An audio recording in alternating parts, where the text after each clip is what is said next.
हाँ चलिए, hello students, good morning. और हम लोग टॉपिक स्टार्ट करें। देखो, कल आपको जो टॉपिक खत्म कर रहे थे वो था आपका फॉर्मूले सॉल्यूशंस। ज्यादा चांस तो उसी का है, लेकिन आप होना चाहिए कि फॉर्मुलेशन प्लस सॉल्यूशन दोनों आना चाहिए। तो अब मेरा जो चैप्टर्स हम रखे हैं उसमें पहला आपका सॉल्यूशन पर रखे हैं, फिर अगला फॉर्मुलेशन पर, फिर दोनों पर। तो ज्यादा क्वेश्चन नहीं रखे हैं, लेकिन अगला टॉपिक आपको सीखना है फॉर्मुलेशंस। मतलब वर्ड पढ़िए, उसको मैथमेटिकल फॉर्म में कन्वर्ट कर दीजिए। वर्ड पढ़िए और उसको मैथमेटिकल फॉर्म में कन्वर्ट कर दीजिए। ये है आपका फॉर्मुलेशंस। तो अब फॉर्मुलेशन पढ़ने तैयार है, किताब आप क्वेश्चन आपको भेज दिए, ठीक है। क्वेश्चंस देखो और तब आगे स्टार्ट करना है। फॉर्मुलेशन करना बहुत जरूरी है। ठीक, बस फॉर्मुलेशन सीख जाओगे तो चैप्टर एकदम आप में आ जाएगा। सॉल्यूशन जान ही गया है, फॉर्मुलेशन सीख लो तो एक चैप्टर केवल फॉर्मुलेशन है। मतलब क्वेश्चन पढ़िए और उसको मैथमेटिकल फॉर्म में कन्वर्ट कीजिए, ठीक है। तो जरा से क्वेश्चन नंबर 1 पढ़ो, 1 को पढ़ो, रीडिंग डालो एक बार, क्या बोल रहा है एकदम सभी लोग रीडिंग डालो। क्वेश्चन नंबर 1,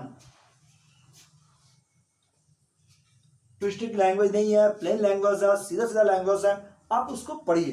क्वेश्चन नंबर 1 क्या बोल रहा है?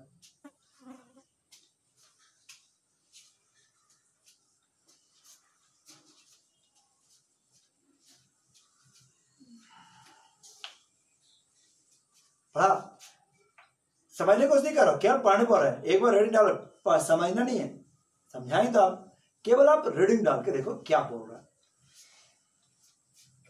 क्या बोला कि कोई आदमी है, कोई पेशेंट है, समझ लो कोई पेशेंट है, उसको खाने में सलाह दिया गया, मतलब डॉक्टर्स को, डाइटिशियन जो होगा वो सलाह दिया कि आपके खाने में इतना कार्बोहाइड्रेट होना चाहिए, इतना प्रोटीन होना चाहिए, कम से कम इतना कार्बोहाइड्रेट होना चाहिए, कम से कम इतना प्रोटीन होना चाहिए, कितना फैट्स होना चाहिए। और ठीक है, आपके खाने में इतना कार्बोहाइड्रेट, इतना प्रोटीन, इतना फैट्स होना चाहिए। वो आदमी मार्केट में गया, तो वहां पर दो तरह का फूड अवेलेबल था, फूड F1 और food F2। Food F1, food F2 दिया हुआ था कि फूड F1 के एक यूनिट मतलब समझो 100 ग्राम का पैकेट होगा या 200 ग्राम का पैकेट होगा या 1 केजी का पैकेट होगा, ऐसे कुछ होगा, ठीक है। एक यूनिट में इतना कार्बोहाइड्रेट, इतना प्रोटीन, इतना विटामिन, इतना फैट्स आपको मिलता है। फूड F2 के एक यूनिट में इतना कार्बोहाइड्रेट, इतना प्रोटीन, इतना फैट मिलता है, साथ में उसका कॉस्ट दिया हुआ है। अब आपसे क्वेश्चन क्या पूछ रहा है कि बताइए वो आदमी कितना यूनिट विटामिन ए खाए, कितना यूनिट फूड F1 खाए, कितना F2 खाए, ताकि उसका रिक्वायरमेंट भी पूरा हो जाए और उसको कॉस्ट कम से कम बैठे। कितना वो F1 खाए, कितना वो F2 खाए, ताकि उसका रिक्वायरमेंट भी पूरा हो जाए और उसका कॉस्ट कम से कम बैठे। क्या आपको मेरा बात समझ में आ रहा है? कितना वो F1 खाए, कितना वो F2 खाए, ताकि उसका कॉस्ट कम से कम बैठे लेकिन उसका रिक्वायरमेंट पूरा हो जाए। तो पूरा क्वेश्चन, हर क्वेश्चन में तुम्हारे पास क्या है, ये इस तरह का डाटा रहेगा, ठीक है। हर क्वेश्चन में तुमको पढ़ना, लैंग्वेज में कोई दम नहीं, एकदम लॉलीपॉप लैंग्वेज आता है। आप केवल और केवल एक वर्ड पहचानिए कि किस चीज के बारे में मेन क्वेश्चन क्या है। तो इसका मेन क्वेश्चन क्या था, कितना वो F1 खाए, कितना वो F2 खाए, ताकि उसका प्रॉफिट, मैंने उसका जो आपको पेमेंट करना पड़े वो कम से कम हो, खर्च जो है उसका कम से कम हो और उसका रिक्वायरमेंट पूरा हो जाए। तो देखो, लिखने का तरीका, सबसे पहले जो डाटा दिया हुआ था उसका एक टेबल बना लो। टेबल बनाना रहेगा, ये हम बंद लिख रहे हैं, इसको समझो, ठीक है। बस हर क्वेश्चन में, मतलब आप 80% क्वेश्चन में टेबल बनाना संभव होगा, 20% नहीं होगा नहीं बनाएंगे, लेकिन अगर बन जाए तो अच्छा रहेगा। The given data can be expressed, देख लीजिए, the given data can be expressed, जो given डाटा को एक्सप्रेस किया जा सकता है, ठीक है, in tabular form, in a tabular form as the given data can be expressed in a tabular form as, table के फॉर्म में आप ऐसे अरेंज कर सकते हैं। The given data can be expressed in tabular form as, आप table बनाइएगा, तो टेबल बनाने के समय में ध्यान रखना कि जिसके साथ पैसा लिंक होगा उसी का कॉलम बनेगा।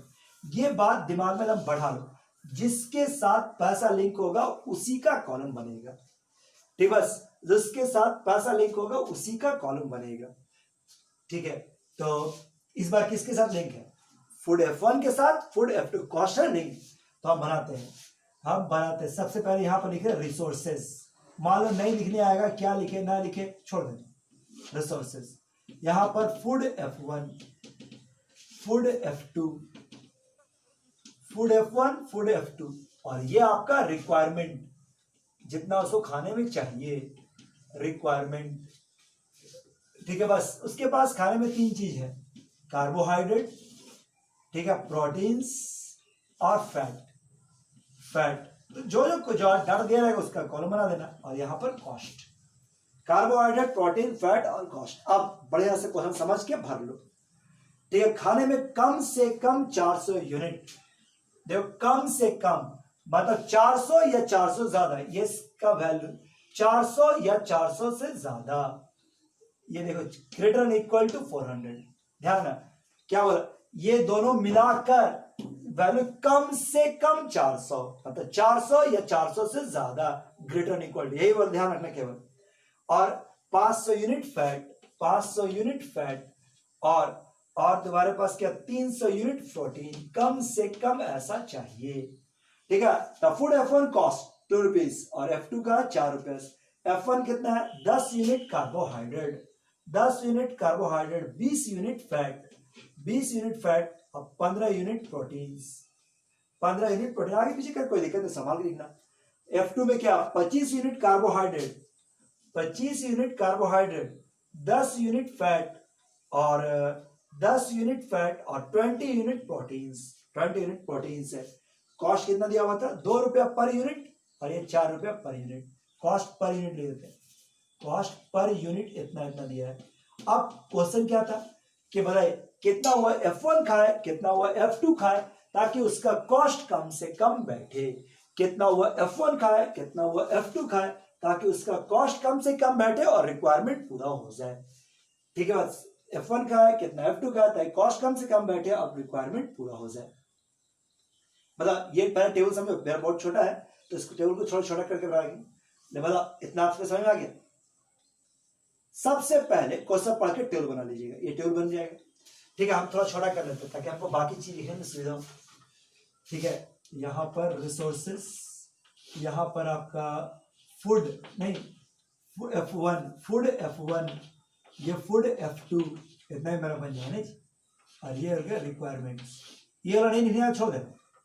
ये आपका कार्बोहाइड्रेट, ये आपका कितना था 16 था, 10 हो गया, ये 10 और ये 25, ठीक है। इसके बाद क्या था 15 और 20, सॉरी ये आपका था प्रोटीन 15 और ये 20,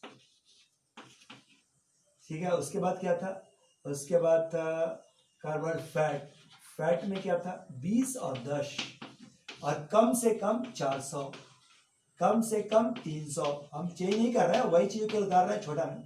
और प्राइस दिया हुआ था, यहां पर प्राइस था ये आपका 2 रुपया और 4 रुपया पर यूनिट। चलिए इतना में कॉलम हो गया, ठीक है। अब आप क्वेश्चन से दिखाते हुए, मतलब जूम आउट कर दिए, छोटा करके रख दिए उसको, ठीक है, मिनिमाइज करके रख दिए। अब आइए मेन क्वेश्चन क्या था, कितना हुआ F1 खाए, कितना हुआ F2 खाए, ताकि उसका प्रॉफिट माने उसका खर्च कम से कम बैठे।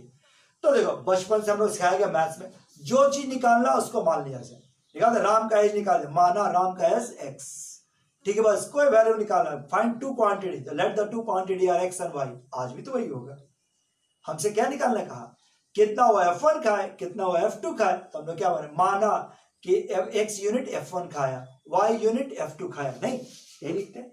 सपोज डाइट कॉन्टेंस डाइट में रहेगा, ठीक है, x unit F1 and y unit F2, ठीक है। मान लेते हैं कि डाइट में x यूनिट F1 रहेगा और y यूनिट F2 रहेगा। Suppose diet contains x unit F1 and y unit F2।